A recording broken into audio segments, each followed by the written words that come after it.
Mayong adlaw kaniyong tanan nga nagpaminaw karon ning tulumanon kini nga akong suliran. Ilabi na kaninyo Dr. ni Obra ug Attorney Ilan Bathan. Ingon man sa mga artista nga maghatag kinabuhi ning akong suwat suliran. Ako si Brian, 29 anyos, taga Lapu-Lapu City, Cebu. Punto legal kining akong suliran. Kabahin kini sa akong gipabook nga resort pero na-scam ko. Aron niyang sabdan, ingon ni ini ang mga panghitabo.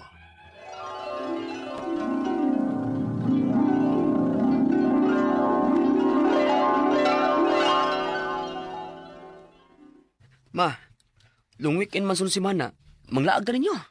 Oh, sige nak. Aron magkatapok-tapok sa tang pamilya. Sige ma. Mangita ko din ka resort ha? Oh, sige nak.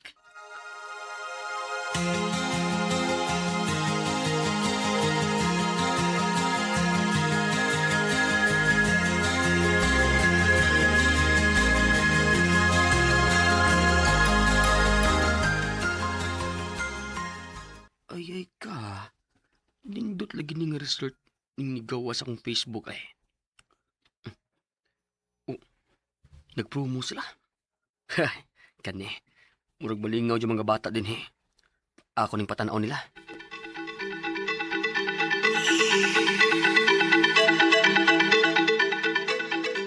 Hala, kanais. Nindot sa. Ganahan mo arita mag long weekend? Sige, excited ko. Sige. Mag-book na ko ha. U-message ko sa lang page.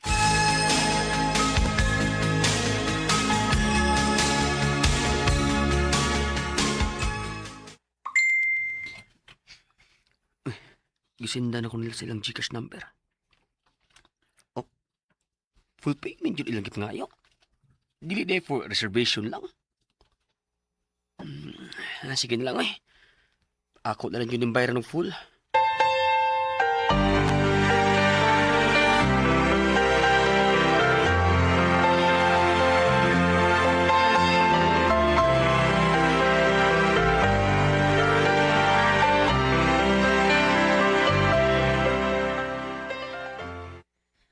Unsa na may balita si mong gibuok nak?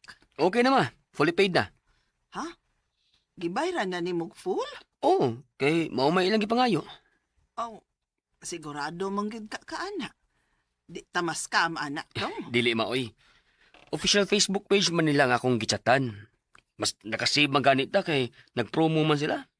Pila may nabayran ni mo tanan ha? 22,500 ma. Uy, kadako ba di ay uy? Sigurado gid ka anak dong. Pag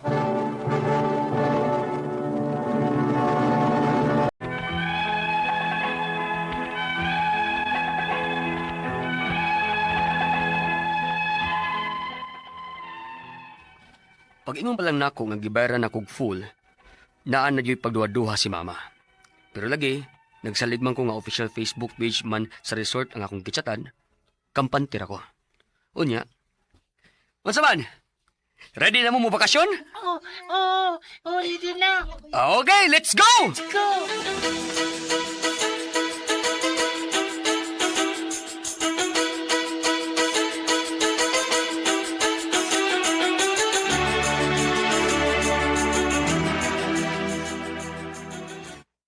Ay, sorry sir. Pero wa may ngani mo nga naka-reserve din he. Unsa? Manungwa man, ma'am. Nga fully paid man gani ko. Sa asa ka nag-book sir? Sa website man ka ha? Dili, ma'am. Sa inyong page. Uy, hala. Sa website raman mi mo dawat og booking sir. O dili sad full payment ang among pangayoon. Reservation ra. Unsa? Unya, ma'am. Official Facebook page man to ninyo ang akong gichatan. Sir, binili lang ko sa imong number be. Then balik ka lang mi sunod adlaw ha. Ako sa ning isend nga concern sa among head, ha? Sige, ma'am.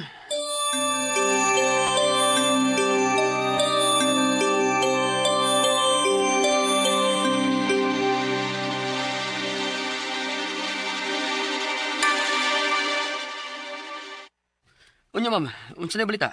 Sir, I think usamo sa mga na-scam pinaagi sa among page. Unsa? Wasad mi kay ba kung kinsa pa mo inagamit sa maong page.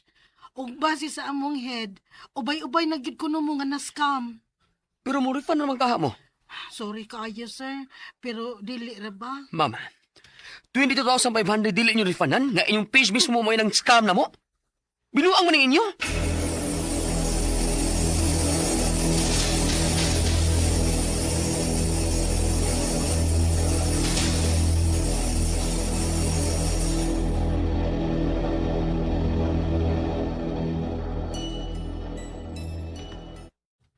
Nak, gipost gid nimo sila? Uma, binuang ning ila ma. Maayo ng daghan may bawo ma nga scam ning ila.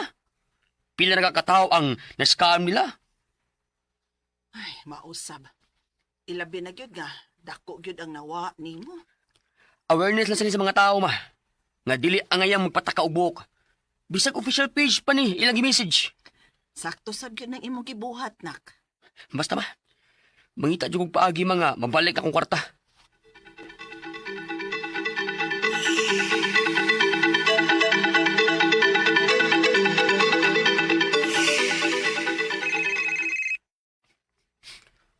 Hello? Sir Brian, ang sa resort ni sir. Oh ma'am, unsa na balita? Sir, paliw kog take down sa imong post na Facebook. Kay kung dili, ang tagiyan na mismo mo imong kihan nimo. Unsa?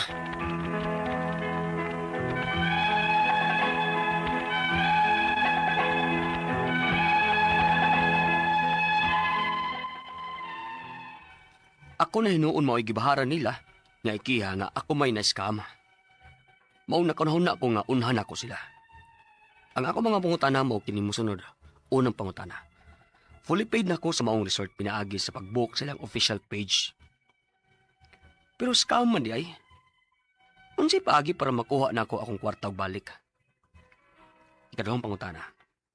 Matod pa sa taga-resort nga basig usa ko numi sa mga na-scam kay dili jud kuno sila mudawat og booking pinaagi silang page. Sa website ra jud kuno. Pero wa ko magdahom ana kay official Facebook page yuto sa maong resort ang akong katransak. Unsay pa maagi aron mahibaw-an kung legit ba o dili kung asa kong pabook? Ikatulong pangutana. Dili jud manubag o mo refund ang maong resort. Kinsa may angayan namong i-report ani? Aron dili na makapangilad paglain. Ikaw o katapos ang pangutana. I-post na ako ang maong resort o tawagan ko nila nang kung dili na ako i-take down akong post, ila ko nung kong ikiha. Unsay pwede nilang makiha na ako nga tinuod man ang tanan akong gibutang sa akong post. Palihog, tabanging tambagi ko kini ang akong suliran, Brian.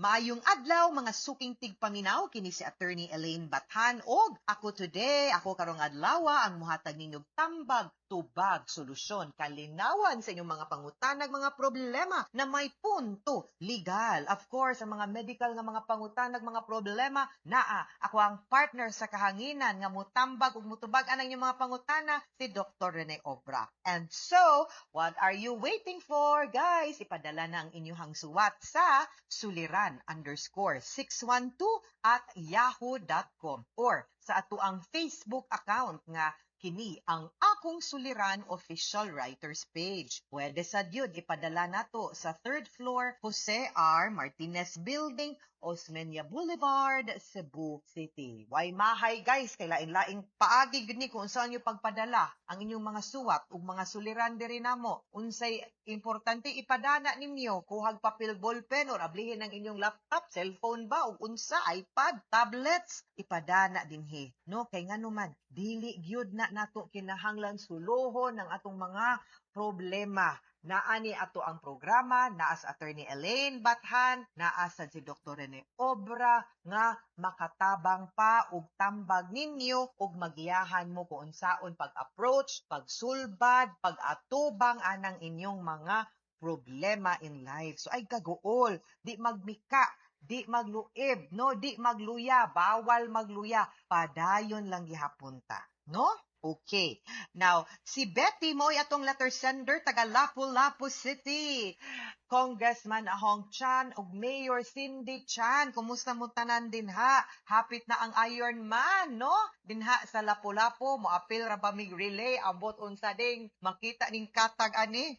But congratulations and thank you for bringing sports tourism to Lapu-Lapu City, no? Kay daghan pong mga mudayo sa lain-laing dapit para lang mulumba dinha in Lapu-Lapu. And na-scam ni siya. Speaking of, kay nagpabook siya og resort. Unya, nag-send og GCash number, mangayog full payment, agoy. No? Nagduha-duha pag ito iyang mama. Mother knows best pag yun. Unya, kay morag.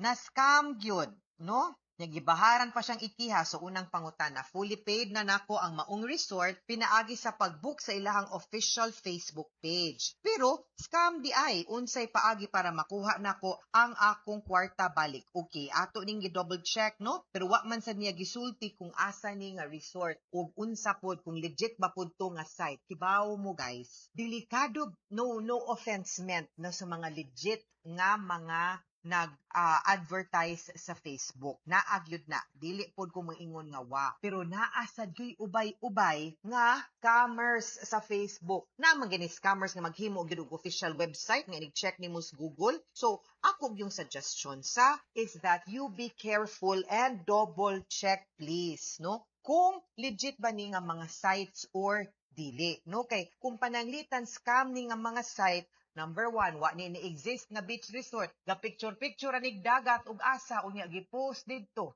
Di ay tinuod. Or nag-copy og account sa usa ka legit nga beach resort, no? Unya ilang ingnon nga sila di ito unya mudawat og booking. Unya ending inig adto ninyo. Hala, wa di moy booking kay scam da ito ang inyuhang site, di ito ang official site. So you really need to be careful. Now, unsaon pagbalik, sometimes you can dispute it sa GCash. Kay GCash man imong gibayad, but there is a certain period wherein dapat nimo ma-dispute right away ang GCash. Usahay sad, naatoy portion inig, labo nagdako ang kantidad, di ba? Murang i-secure ang inyuhang payment. It's safe also kung moingon anak mo top up mo gamay, no nga tos GCash kay para in kasog scam ma-protected mo unya kusog makita mo butag I don't need protection. So ug mo click ganit tag I don't need protection basin maglisod tag kuha balik sa kwarta mo na. If you decide nga you will not need protection, dapat sigurado mo kaila mo sa inyong gipadalhan og GCash. Ikaduhang pangutana, matud pa sa taga-resort nga basig usa kuno mi sa mga na-scam kay dili gyud kuno sila mudawat og booking pinaagi sa page. Sa website ra gyud kuno mo na akong giingon kay kung mga legit na sila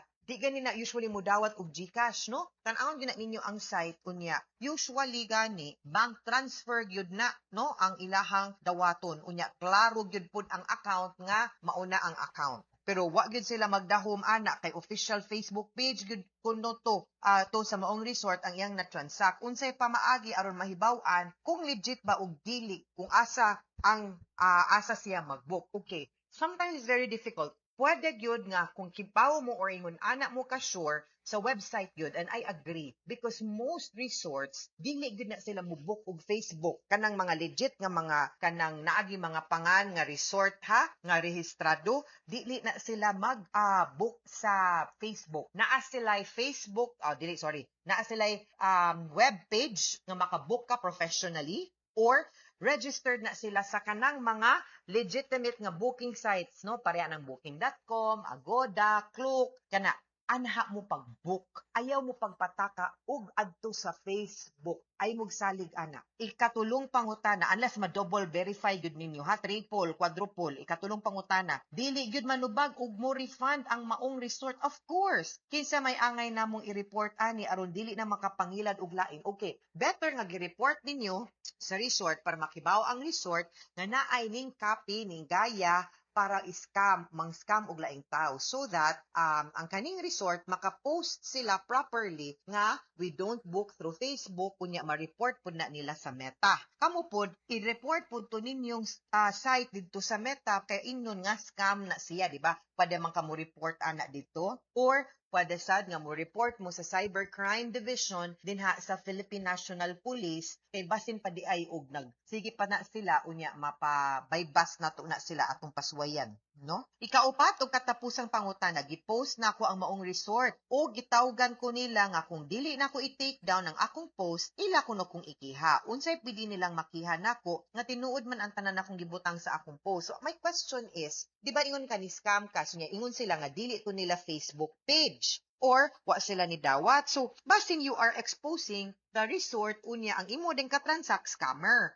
So basin sad no nga careful ta with what we post. Kanang mga ingon ana guys, di ta magpataka o post no kay makadaot man puta sa reputation sa mga kumpanya. I know naglagot ta, napungot ta, but that is not how to do it. Kung gusto ka i-report og klaro kay labo na kung ang katong kumpanya nga imong gireklamo wa to ng scam, na biktima pud to sila or gigamit ang ilahang account murag sayop sad gyud nang imuhang gibuhat, dili sad kumusugot or di pud kumo-advise nga sakto to. You should take it down, bahalag naglagot ka, and you should not make any defamatory or makadaot nga mga posts against them, labi na ugwa sila'y labot sa pag-scam sa imuha. Careful what you post. Kay nagka-problema na ka, madungagan pa niya na imong problema. Mga suking tigpaminaw, hinawot unta nga namoy nakutlo na pagtulunan karong adlawa, kini si Attorney Elaine Bathan. Daghan kayong salamat sa inyong pagpaminaw sa atong tulumanon. Hangtod sa sunod nga sugilanon, dinhi gapon sa tuang programa, kini ang akong suliran. Gikan sa RMN Production Center, Radyo Mo Nationwide. Tatak RMN, daghang salamat o maayong adlaw.